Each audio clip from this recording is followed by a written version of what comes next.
Hey guys, to help run the forums, host the website, and travel, we've introduced a universal service fee for in-depth coverage, including this video. My goal is to be unbiased and transparent. It's a privilege to serve you. This is not an endorsement. Let's get into it. Hey guys, today we are looking at the Urban Arrow family. This thing is $59.95. I reviewed it back in 2014. A few things have changed, but the look and feel is very similar. You know, they've really nailed this like box bike concept, and they've got a smaller Urban Arrow that's a little bit shorter, but this is really what they built around. They've got an alternative box back at the website, but the family version comes with this, it's kind of a polypropylene foam that's sturdy. Like I can't make an indentation, but it's still a little bit soft and kind of comfortable. So if you had some people or pets or something, they could fit in here. There's all kinds of possibilities. But coming back to the frame itself, this is an aluminum alloy build. It's got two different wheel sizes. So it's a 26-inch wheel in the rear and a 20-inch wheel up front. And by being a little bit lower, maybe it gives you some visibility as you're steering. I love that they've got the light mounted way out on the front of this fender. It's gonna point where you steer. It's not gonna get blocked by the box effectively, or any covers that you put on. The covers kind of connect to these tubes. It's really cool. I'm gonna show that later. And then this is the steering arm that goes all the way back, kind of the head. Whoa boy, I was kind of bumping myself. That's where I wear a helmet at all times, okay? We got these extra wide plastic fenders, pretty durable with mud flaps. So we've been staying pretty clean. There has been a little bit of water. It did rain earlier today, and we were like, this is a great bike to check out. So while we're on the tires, I want to point out that these are Schwalbe Balloon Big Bend Plus, and they're 2.15 inches in diameter. So they're a little bit fatter, and that's going to give you some comfort and also stability. And given how long the bike is, it does weigh a little bit more, 104 pounds. It's nice to have that, a little bit of comfort and a little bit more, yeah, I guess just stability and traction even. You're trying to move this bike. You do have the motor assist, but it could be loaded, and it's important to feel comfortable, at least for me, especially with potentially precious cargo going on. So the spokes up here, they're silver. These are standard 14 gauge spokes, 36 holes, so it's very sturdy. The smaller diameter, shorter spokes, it makes it very sturdy, and you see that on a lot of cargo bikes, but most of the cargo bikes I see have kind of a rear, like long tail setup versus a box. So this is pretty special. And we've got the Shimano Dior. This is a pretty nice caliper, hydraulic disc brakes, 180 millimeter rotors, very important for stopping. Some nice cable housing going on. And then there's like a steering tube that's built into the front of this box. It's all very, I don't know, it feels very efficient. They've used the space really well, but look at how thick these tubes are here. So this is like the steerer tube up front. They do have bottle cage bosses, so you could put a folding lock or maybe a drink. Very reachable right there. And then we've got the stem, which comes up a little bit. This is Trans-X, it's adjustable angle, so you can actually put the handlebars forward a little bit more and get like a longer reach if you're tall. You could also raise the seat in that case and get that full leg extension. Reach is a little bit shorter on this bike. So that means you're gonna be a little bit more upright. You're not leaning forward. And I think they probably had to do that to maximize the cargo area up front. Also, I noticed the handlebars, 25.4, so it's a little bit narrower. And they've got this nice rise and back sweep with ergonomic grips. We got the shifting mechanism right here. But before we get into that, Shimano Dior, 2-finger brake levers, very nice. Again, braking is important when you're carrying cargo, so I appreciate that. There's the battery right there, low and center, along with the motor. And then there's the rear tire, got the puncture protection and the reflective sidewall stripes, as well as integrated LED lights. So I really like how that one's positioned right there. I love that they've got some additional reflectors and things going on.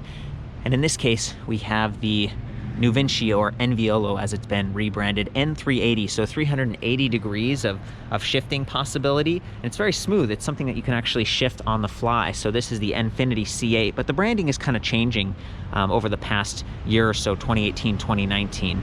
So we might see this looking a little bit different depending on when you're in store looking. In this case, it has this infographic where you can see the guy climbing a hill, so that's like a low gear, or a high gear to go faster when you twist. And I really like that. It's a fairly intuitive cockpit. It's got one of my favorite displays, this nice big bell, some rigid pedals. These are alloy with little bit of rubber grip on them, and then a cafe lock. So the cafe lock, what it does is puts a rod through the rear spokes, and it's key to the battery. So you can actually lock this bike, take the battery off, and then maybe leave it outside. And that, considering how big and heavy this thing is, that might be something you need to do. You know, think about, would this fit in your garage or something? Got something pretty cool about the cafe lock on this. It's pretty unique to this bike specifically, but one of the challenges quite often, especially with a big cargo bike, sometimes you lock the cafe lock and you forget that it's locked, and you can actually break a spoke. Oh.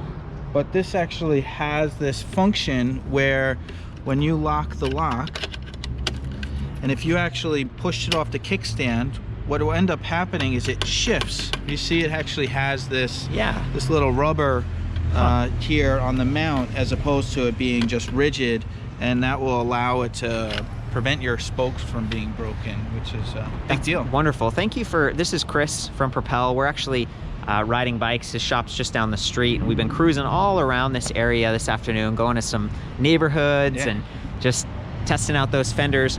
I think it's especially relevant because, like he said, it's got this big custom like double leg kickstand, very, very wide and sturdy, and that's important for if people are like climbing up into this box. You got that little foot peg right there, and then you just hop in. You know, you want a bike that feels steady, because kids might be bouncing all over the place, and it really does. It feels very sturdy and steady, but you might have your focus on them, forget to unlock that frame lock and push forward. So I've actually never seen this before, this little pivoting design. I didn't really even notice it on first pass, but it'd be very easy to push the bike forward and that kickstand automatically springs up. And then, like he's saying, these spokes can be vulnerable, but I want to point out that they have used thicker gauge. These are 13 gauge spokes, still 36 hole in the rear. So it's overbuilt, right? That's like thicker and sturdier than an average bike.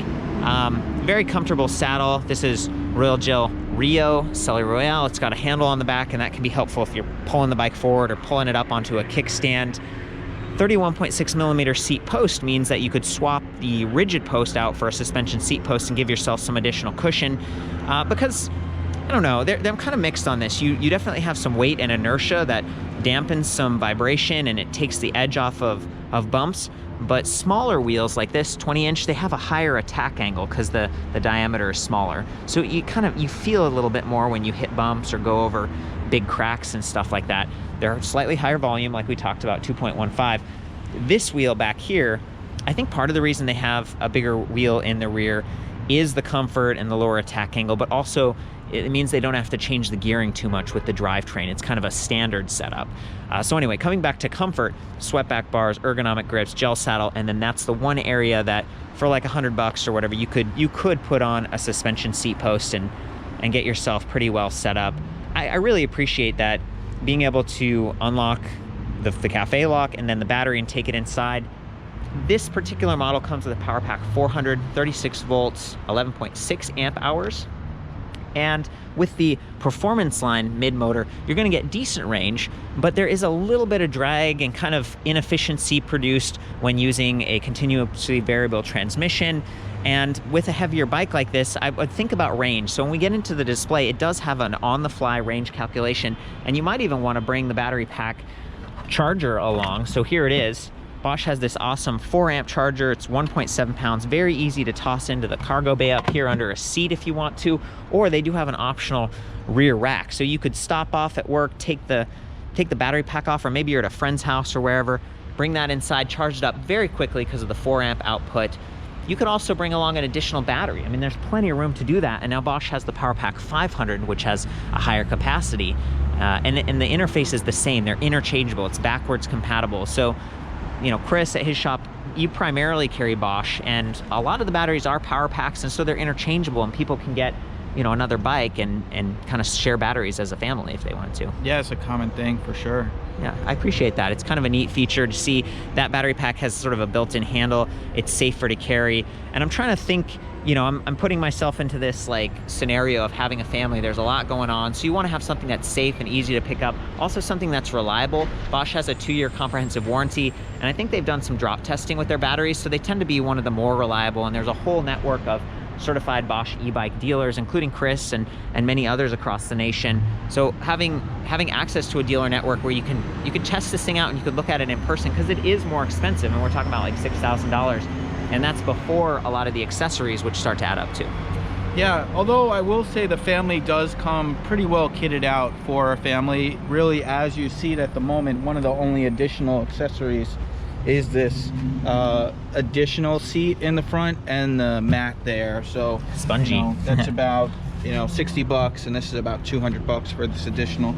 So that's one of the nice things, because sometimes a lot of the family bikes, you do have to add a lot of additional accessories to make it work for you. It's kind of cool, and it's maybe a little bit more budget friendly to have all these options out of the box. Well, what's the advantage of having like, a box bike like this, Chris, versus the long tail and stuff? I mean, why, and who buys this? Tell me about that. Yeah, so a lot of people really appreciate this, because with the box bike, you're generally keeping the center of gravity a little bit lower. Another nice detail is that you can see the children in front of you as opposed to having them in the rear. Pulling your hair. Generally speaking, a box bike in the front, it's difficult, because as the children grow to be taller, you start to run out of space up here, because otherwise your handlebar starts interfering. Oh. But this one actually works rather well for that, being the distance here and everything else. So generally speaking, when we're talking to somebody, they want to consider a cargo bike, and they're considering, oh well, I want something I'm gonna be able to keep for the life of my children, or until they get old enough to ride on their own. Yeah. And at a certain point, sometimes they might get too tall, but here, actually, even sitting an adult in here, it's not bad. Wait a minute. Okay, we're gonna try that out later. But I'm remembering now, one of the specs that we looked at was like maximum cargo weight, which was like 600 pounds, but that includes the 104-pound bike. That's right. Plus the riders. That's right. Okay, yeah. so basically a 500-pound capacity overall. Not bad. That's actually above. A lot of them are only 400. Generally speaking, yes, that's true. Okay, so we're talking about all the possibilities. Who buys this then? Is it mainly families, or? Yeah, it's families. Oftentimes families, they have several small children, because you can fit up to 4 small children in the front, which that's beyond the capacity which most of the other products will offer. I mean, in theory, you could even put an additional carrier on the back and put a seat there or something like that. So that's really common for us. Sometimes maybe people want to carry a dog and their kids. Cute. That's another potential option. Yeah. And it really depends. It's nice that it's modular and configurable. So it is. And one of the things we looked at, he's got a bunch of accessories and stuff back at the shop, like these covers and stuff. So I think we should check that out. We were looking at that. I'm gonna cut, bring us to the shop. Hey guys, so we're back in the shop, and we've got some of these different covers I wanted to talk about, because it's pretty cool. What we're looking at right here is the rain cover. So it's got these clear plastic windows and this screen in the front, maybe to keep bugs out of your kid's face, but they've also got a plastic piece here that can roll down to keep them dry. Chris is wearing something called the poncho. So it's like completely covering him. It goes from the rain cover across. There's a little peekaboo window here, so you can actually see the display while you're riding. You'll know what level of assist you're in. It's got a hood, so he stays dry. You are. This is great. You're gonna have trouble walking down the runway, though, I'm afraid. And then these sides, they're kind of like flap out, and they're Velcro attached. So you could pull that back if you wanted to, maybe like ventilate a little bit. I love it. And when we were looking at this, like turning, and see how it stops, and this fabric is kind of cut in, so you're not like hitting your hand on the fabric and maybe getting wet or flopping this around. The whole thing, there's actually like these almost tent poles that go through here, and then these loop openings that go over these big pieces of tubing with reflectors on them. I love that, because I'm all about safety, so you can see the reflective kind of fabric on the side here, red reflectors right there, so people from behind, and it's kind of open, so when you're pedaling, it's not going to get in your way. It's not going to hang down and block that rear light. That's something I think about all the time, because a lot of e-bikes, especially in the early days, they'd like put them a light in the saddle, like build it in, which kind of seems neat, but then the wires go through the seat tube. It's not as easy to replace the saddle or add a suspension seat post as this would be. This is high enough that it's not gonna get blocked by the fender, but it's low enough that that poncho isn't gonna hang down and block it. I just think, you know, the handle right here, very, very, very thoughtfully done. There are other covers as well. There's kind of a flat one, and it's just called the box cover, and it just goes flat, so maybe you have cargo in there instead of children. This one, you know, as we've seen before, it's got like the seats, and there's the optional front seat adapter up there. There's just so much that you can do with this. There's even this little step piece so people can climb in, and kind of these zippers on the side. How would we open this up, Chris, so like if kids wanted to get in there? Oh, as far as kids getting in, this can kind of move off of the bike. There's this red loop here, so kind of pull it back up, work it off like that. A button. Okay, so there's plenty of room. Yep. I was thinking it was a zipper, but that's actually for the window that we were looking at before. That's right, yeah. Okay, so you just do that. I like the seat belts and everything. We got these, was this a 3-point harness? Yep. Kind of push that to the side, and then these little buckles pop off. It's a unique seat belt design. I've been looking at all the stats and everything, just kind of filling everything out before this. So the rain cover's $299, the box cover's $199. It's the flat one. Parka, that covers the whole bike, right? So if you wanted to keep it dry. Yeah, a lot of times people don't have a place to store the bike inside, so it's kind of a something you can cover the bike outside. Yeah. Keep it dry, getting ready for your ride. So yeah, the Parka's $159. The poncho that Chris is wearing is $119. There's the floor mat, which I didn't mention earlier, but it's like this spongy material on the bottom, kind of on the bottom of the box right there, and it adds a little bit of cushion, and it also lets water kind of drip through. Are there holes in the bottom of this so that water can drain out, Chris? What's that? Are there holes in the bottom of the box that like water can drain out? There is, yeah. I was kind of curious about. I'll show you that. So yeah, this is the mat that's in here now, but actually underneath the mat, and then, you know, it's all aluminum alloy, so you're not going to get rust or anything. right, it's all powder coated. Powder coated aluminum alloy. Wow. The rear carrier, so they have like just a standard rack for the rear, and then the front bench, $199. I have all of these stats. You know, that's what I'm working on, is the website. I just like to go over it in person and put like an image to the price tag for people. I really appreciate you getting that thing on. It's kind of a warm day here in Long Beach, so. We did have a little bit of rain this morning, though. We've been getting a little bit this time of year. Yeah, it's been beautiful out there for the ride. So thanks again, man. Okay, guys, welcome back. I want to point out that one of the big upgrades here is that we went from a Generation 1 Bosch mid-drive to the Performance Line. This is the Performance Line Cruise, up to 63 Newton meters of torque. Pretty capable.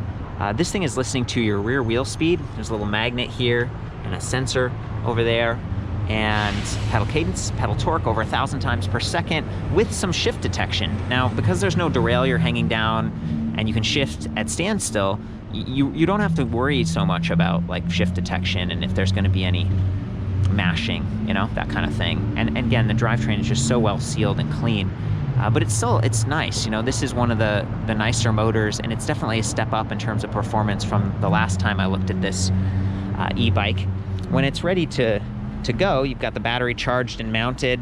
There is this little LED charge level indicator on the side, which is kind of nice, gives you some feedback if you haven't been using the pack for a while. And I should say, try to keep that in a cool, dry location. Extreme heat and cold can be hard on it and limit the number of cycles that you get over the lifetime. Try not to drop it if you can.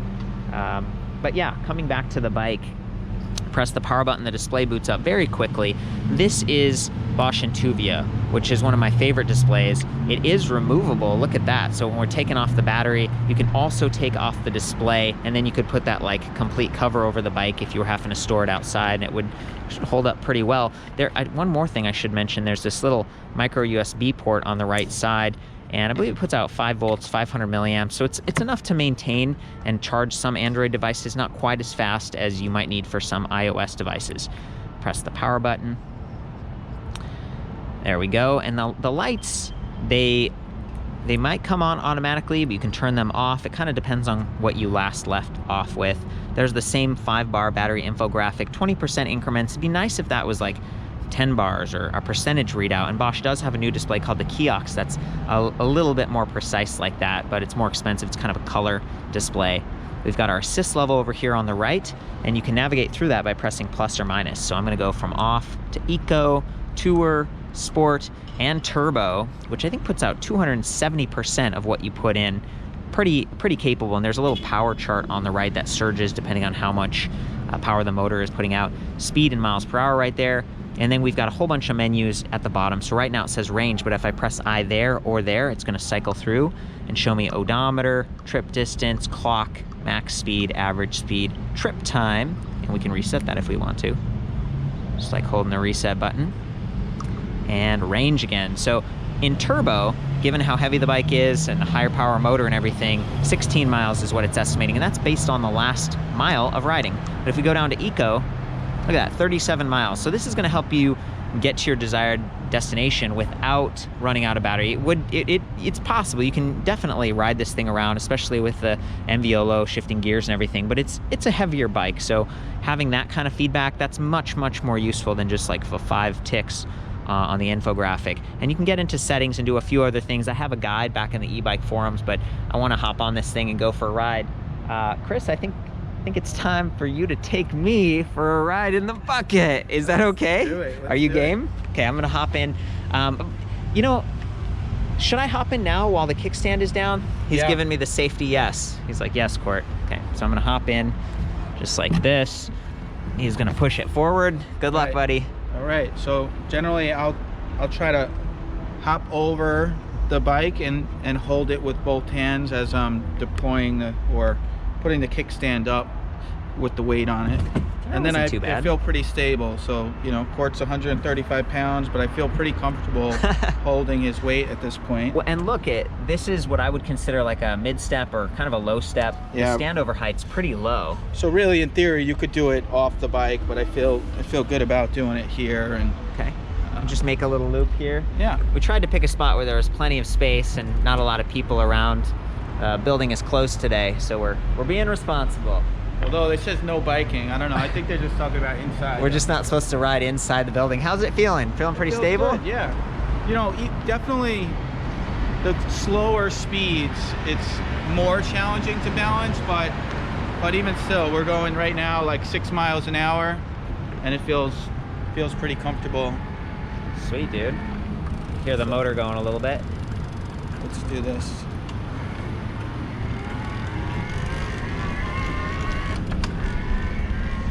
Beautiful. You can see the front wheel, that light pointing where we steer. Gotta appreciate that. Yeah, so I just wanted to do a close-up of the kickstand here, how this works. Just push it forward and it stows up nicely. I love these big rubber end points. And one thing I'll mention on here, if you ever find like it's not deploying very quickly, there's there's actually several clamp bolts underneath here. And if you loosen them a little bit, it changes the tension on the kickstand as far as deploying it. So that's something that we've seen before. If somebody doesn't loosen those enough, it won't deploy up quickly. Thanks, Chris. It's a good tip. Okay, guys, we got a little park up here. I wanted to do a ride test. Everything's set up. And there we go. There's the N380, 380 degrees of shifting. And this is made by Hebi. It's this chain glider. Just really keeps you clean. Standard 170 millimeter cranks. We got the performance line motor, really well protected, just super sturdy frame, like very rigid, but it's aluminum alloy, so it's not as heavy as it looks. And this expanded polypropylene, it's sort of rubberized. It really doesn't feel like it will crack. It should hold up really well against sun and stuff. I'm in the highest level of assist. I'm just gonna take off, and I'm also, see, being able to shift at standstill is great because I'm like starting in a low gear, so I'm not gonna have to struggle and strain too much. So here we go. Oh boy.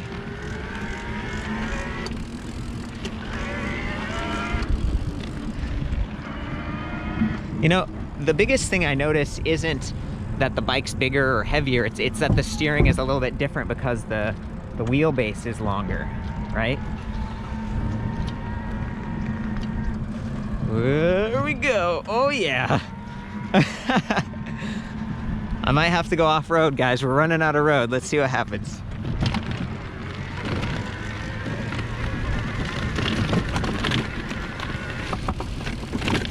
It's a good vibration text, actually. I think what I'm hearing the most is the charger bouncing around. But I'm not having too much trouble. We got the balloon tires. Not getting wet. The fenders are working out just fine. So I'm gonna cut over. Beautiful day, huh? We got the nice park over there. Some people were coming up earlier asking us about this thing. Like, what is that? And we were like, everyone can ride along. He set up the seats and stuff for the kids. Here we go. This is kind of a technical. Yes, there we go. I'm really getting the hang of it. Okay, no hands, what do you think? Okay, coasting.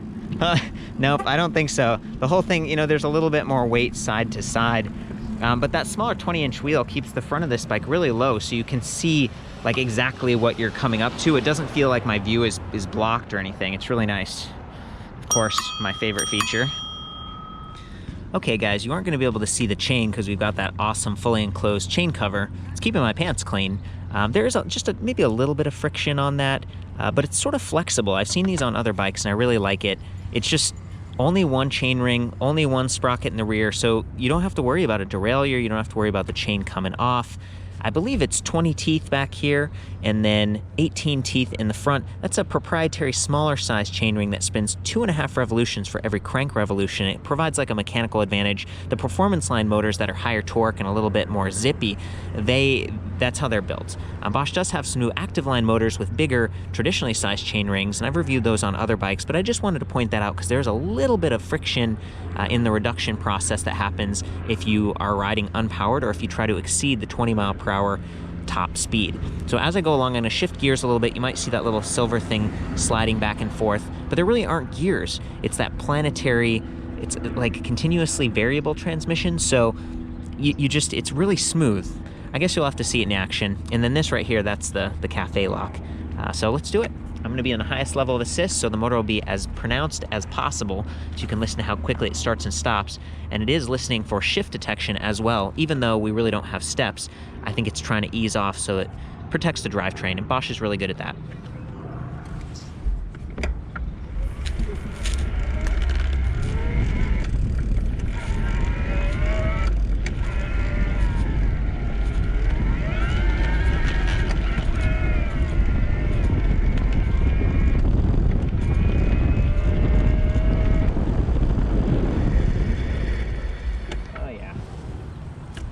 Going for a hard stop there.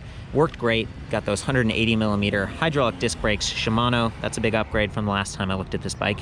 Everything's feeling good, you know, and the frame is pretty rigid. Sometimes with these longer bikes, there's like some frame flex, but since it's a front bucket, it's not like the tail is wobbling around. It's interesting. I really like it. It's working pretty well. And I'm not kicking the box. That's another thing I think about when you've got like bags or racks on an e-bike. I thought it'd be fun to follow Chris around, and I think we got a little park up here, man. You want to take off and get some third-person perspective? Looking good. And he does have the lights on. I think they turned on like automatically. Yeah, well, the new Bosch setting will remember the last setting of the lights. Oh, really? It's kind of cool. That's awesome. And you don't have to worry about turning it on or off. It's where the kiddos would be. I'm gonna get that headlight.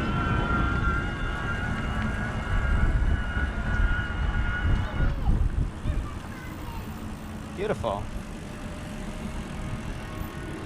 Considering that that's like a 100-pound bike, no problem getting up that little hill. Yeah, it's not bad at all. I'm gonna come up on your right and look down into it. I like the chain glider. You know, it's a very clean drivetrain.